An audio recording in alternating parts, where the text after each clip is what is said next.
அதற்கு பிறகு அம்மனை ஸ்ரீரங்கத்துக்கு கொண்டு வந்து வைக்கலாம் அப்படின்னு சொல்லி முடிவெடுத்து கொண்டு வந்தாங்களாம். ஆனா அதற்கு பிறகு இந்த இடத்துல நிறைய அதிசயங்கள், அருவாக்குகள், நோய் தீரும் அதிசயங்கள் அப்படின்னு நிறைய நடக்க ஆரம்பிச்சது. அதற்கு பிறகுதான் வந்துட்டு இங்க வந்துட்டு அம்மனுக்கு ஒரு மிகப்பெரிய ஒரு கோயில் எழுப்பப்பட்டது. வெள்ளி கண்ணு, வெள்ளிக்கை, வெள்ளிக்கால், மெட்டல்ல வந்துட்டு ஹார்ட், இந்த மாதிரி வந்து மெட்டல்ல வந்து குழந்தையோட உருவமா வாங்கி காணிக்கை செலுத்துறது. எந்த உடல் பகுதியில பிரச்சனை இருக்குதோ அதற்கான ஒரு தீர்வு கிடைக்கும் அப்படின்னு சொல்லிட்டு அம்மா தாயே அப்படின்னு சொல்லிட்டு முழக்க ஒழிக்க அம்மா வந்து தேர்ல ஊர்வலம் வருவாங்க. இங்க செவ்வாய் மற்றும் வெள்ளிக்கிழமை வந்துட்டு ரொம்பவே ஸ்பெஷல். அமாவாசை மற்றும் திருவிழா காலங்கள்ல கட்டுமானத்தின் வலிமை, கட்டிடங்களின் பாதுகாப்பு, ஸ்ரீ துர்கா டிஎம்டி கம்பிகள்.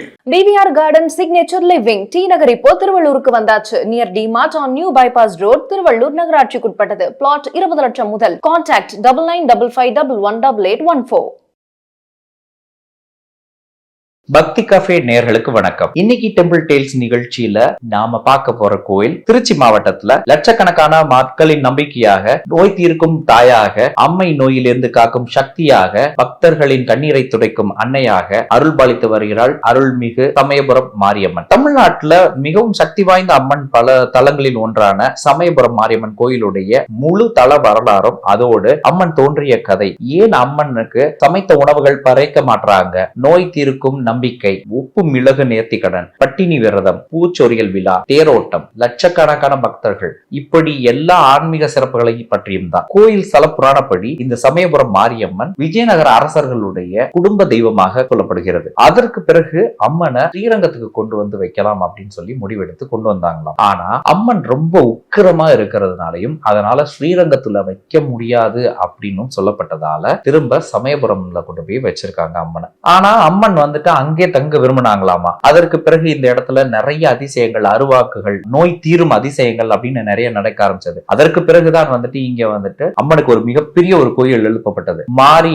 என்பது மலை, நோய் தீர்க்கப்படும் என்பது பொருள். பழைய காலங்கள்ல அம்மை நோய், காய்ச்சல், தொல் நோய்கள், இது மாதிரி நோய்கள் வரும் பொழுது மாரியம்மனை வேண்டிக் கொள்வார்களாம். அதனாலதான் இன்னைக்கும் சமயபுரம் மாரியம்மன் நோய் தீர்க்கும் அம்மன் அப்படின்னு பக்தர்களால் அழைக்கப்படுகிறார். இங்க இந்த கோயில்ல ரொம்ப ஆச்சரியமான விஷயம் அப்படின்னு பார்த்தோம்னா, இங்க அம்மனுக்கு வந்துட்டு மித்த கோயில்ல மாதிரி வந்துட்டு சமைத்த உணவுகளை வந்து படைக்க மாட்டாங்க. அதாவது சாம்பார், சாப்பாடு, அந்த மாதிரி சமைத்த உணவுகள் வந்து கொடுக்க மாட்டாங்க. அம்மனுக்கு மாவிளக்கு, வானகம், நீர்மோர், பழங்கள், வெல்லம், இப்படிப்பட்ட மட்டும்தான் வந்து உணவுகளை தான் படைப்பாங்க.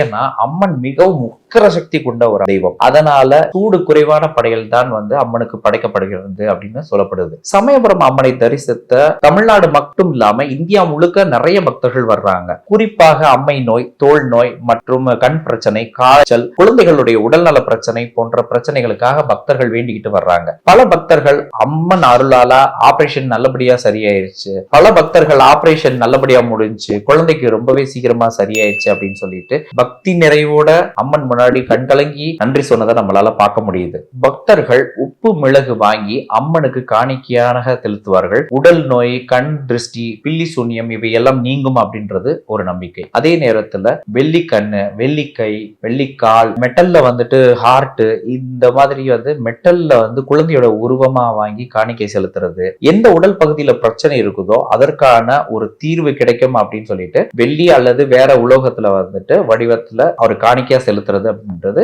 இங்க மிகப்பெரிய ஒரு வாடிக்கையா நடந்துட்டு இருக்க ஒரு பழக்கம். பல பக்தர்கள் சமயபுரம் அம்மனை தரிசிக்கிற வர்றதுக்கு முன்னாடி விரதம் இருப்பாங்க, மஞ்சள் உடை அணிஞ்சிருப்பாங்க, தரையில் தான் தூங்குவார்கள். சிலர் 7 நாட்கள், 21 நாட்கள் அல்லது 48 நாட்கள் விரதம் இருந்து அம்மனை வழிபட வருவாங்க. சமயபுரம் கோயிலுடைய உலக புகழ்பெற்ற விடியா அப்படின்னு பார்த்தோம்னா பூச்சொரியல் விழா. இந்த நாள்ல லட்சக்கணக்கான மலர்கள் அம்மன் முழுவதுமாக மூடப்பட்டுருவாங்கன்னே சொல்லலாம். ரோஜா, மல்லிகை, செம்பருத்தி, மறிக்கொழுந்து அப்படின்னு சொல்லிட்டு ஆயிரக்கணக்கான பூக்கள் அந்த காட்சியை வந்து பார்க்கும் பக்தர்களை வந்துட்டு கண்கலங்க வச்சிரும். அப்படி ஒரு அருமையான ஒரு திருவிழா. வாழ்க்கையில இதை பார்க்கறதுக்கு நமக்கு ஒரு மிகப்பெரிய ஒரு பாக்கியம் செஞ்சிருக்கணும் அப்படின்னு தான் சொல்லுவாங்க. அது எவ்வளவு சிலருக்கு கிடைச்சிருக்கோ தெரியல. இங்க இருக்க தேரோட்டம் ரொம்பவே ஸ்பெஷல். இங்க பெரிய தேர்ல வீதி உலா வரும் பொழுது ஆயிரக்கணக்கான பக்தர்கள் தேரை வடம் பிடிச்சு இழுத்துட்டு இருப்பாங்க.